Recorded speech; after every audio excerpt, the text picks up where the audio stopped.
We'll do a few joint mobilizing practices next, standing, sitting, or on the floor. Starting with your shoulders, so roll them back. Lift them high and roll them back. And as you're doing this, think of how you're massaging the muscles of your chest and your upper back, as well as mobilizing the shoulder joints. You can keep your hands where they are on the lap if you like, they're just sliding back and forth as you move your shoulders. Or you can bring your hands up onto your shoulders, fingertips on the tops of the shoulders, and then big elbow circles. So always find to go back to a gentler option if it suits your body better.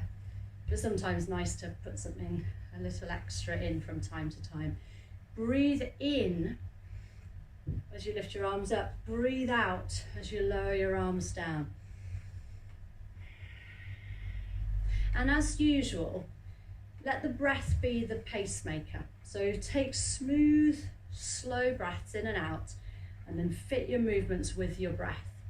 So then, of course, the movements become hopefully smooth, but also slow. Try some going forward as well. But I think for most of us, going backwards a few extra times is helpful, because there's already a lot of forward bending in our natural lives, and not quite so much backwards bending or chest opening stuff. So let's encourage that as a way of looking after the posture and the openness of your chest, so also your breathing.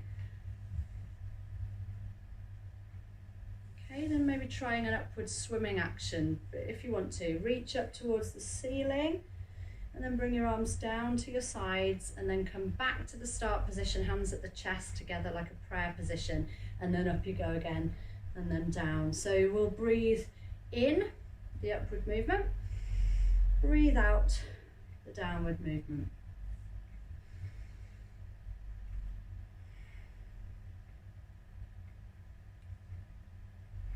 And then let's get the hands rotating at the wrists. So you could be really gentle with this and keep your elbows right down at your sides, just rolling the hands like that. Go back the other way as well every so often.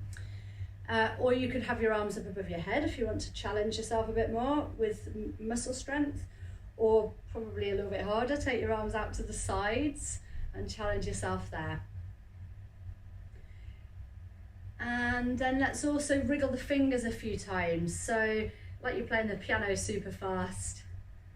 No, actually, it's not like playing the piano. I want you to really wriggle the fingers. So all of the joints, look at them, get all of the joints moving as best you can. And then once you've done a few wriggles there, softly shake your hands. And then if that feels okay, more vigorously shake them. And then really go for it, getting your upper arm flesh moving, maybe even the forearm flesh moving. See what you can manage. Take a nice deep breath in, and then breathe out with a sigh, and then rest your hands. And maybe you notice a little tingle in the hands. Just be mindful of that feeling.